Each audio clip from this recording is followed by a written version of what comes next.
You're listening to Cyber 94 Podcast. If you want to break into cybersecurity with real-life experience, go to cyber94.com. Chloe, let's dive into a story that feels, I don't know, less like a tech headline and more like a modern ghost story. Ooh, okay. It's about a massive, silent robbery where over $500 million simply vanished into the digital ether. Wow. We're talking about the Ronin network hack. It's a truly terrifying one, Ben.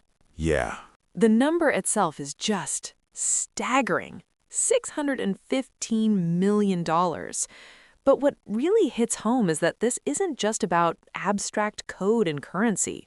right. It's about real people. I was reading about a 20-year-old named Dan who lost $500. Oof. And that's bad enough, but then his friend, Jack, was down $10,000. And there are reports of people who may have lost their entire life savings. Exactly. And it all spun out of a video game, of all things. Axie Infinity. A game? Yeah, it was this massive play-to-earn game where you battle little cartoon pets to earn cryptocurrency. It became so popular that for many, especially in places like the Philippines, it was a full-time job. The Ronin network was their bank, the critical bridge they used to move their game earnings into other currencies like Ethereum.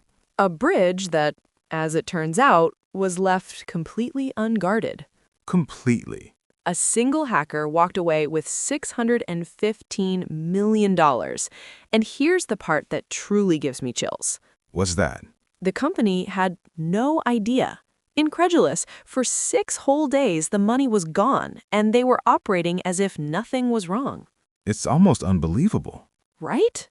The only reason they found out is because a customer, just a regular user, tried to withdraw their own money and the transaction failed.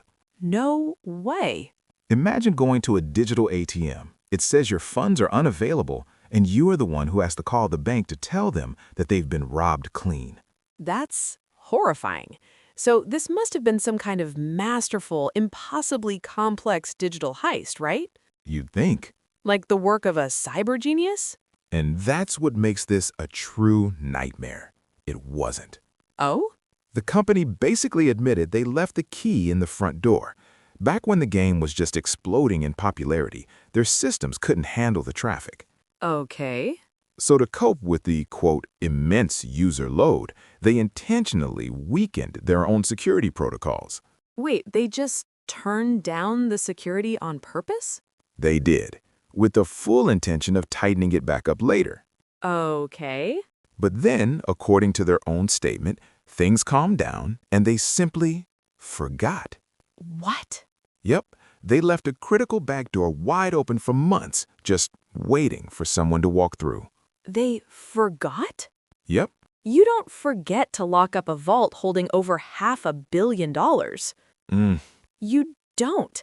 An economist quoted in the article called it frank carelessness and lack of concern for the safety of people's funds. And frankly, that feels like a massive understatement. it really is. Yeah. It's a textbook example of prioritizing, hypergrowth over fundamental security. The philosophy was, get the users in, we'll worry about locking the doors later.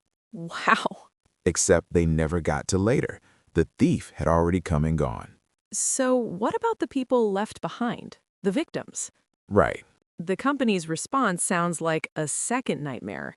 They put out a single blog post, took their website offline, and disabled comments on social media. Unbelievable. Just radio silence while people were panicking about their life savings. It was a masterclass in how not to handle a crisis. For real.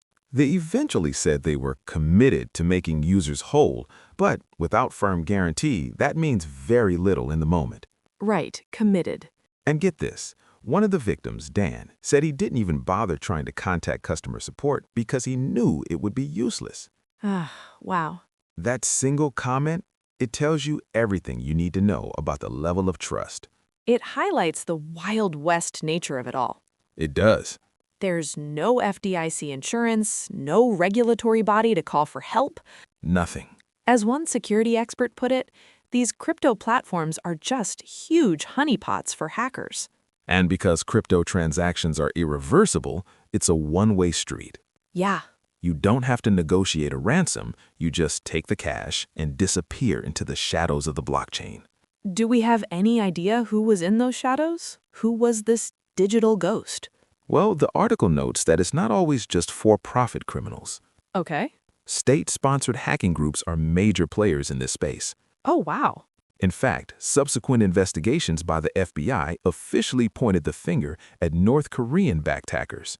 Really? They used these heists as a way to get around heavy economic sanctions and fund the state. So let me get this straight. You could be at home playing a game with cute cartoon animals to try and earn a living, and your money could be siphoned off without you even knowing to potentially fund a rogue nation's weapons program? Yep. That is the definition of a 21st century cybersecurity nightmare. A simple, forgotten security step by a company focused on growth, it leads to one of the biggest heists in history, with consequences that ripple from an individual gamer's wallet all the way to global geopolitics. Wow. It's a chilling reminder of just how fragile our increasingly digital world can be. Now, here's a question we'd like you to think about. When we pour our time and even our life savings into these new digital platforms, who should ultimately be responsible when the walls come crashing down? Good question. The creators who built it or the users who took the risk?